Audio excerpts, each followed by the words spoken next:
দেশ বিদেশের বিভিন্ন প্রথা বা রীতিনীতি এইসবের ব্যাপারে আমরা বিভিন্ন সময় শুনে আসছি, কিন্তু এমন একটি প্রথার কথা আজকে বলতে চলেছি যেটা শুনলে আপনারা কিন্তু বেশ অবাক হবেন।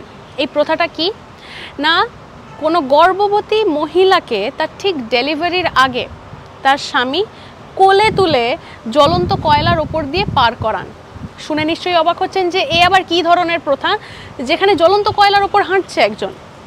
ঠিকই শুনছেন, চীনের মানুষেরা এটাই বিশ্বাস করেন যে যদি কোনো মহিলা তিনি যদি গর্ভবতী হন, তাকে যদি তার স্বামী কোলে তুলে জ্বলন্ত কয়লার ওপর দিয়ে হেঁটে পারাপার করেন এবং তাতে যদি সফলভাবে তারা সেই কাজটি পূরণ করেন, তাহলেই মনে করা হয় যে ডেলিভারির সময় সেই মহিলার কিন্তু একদমই কষ্ট হবে না, মানে লেবার পেন একদম হবে না।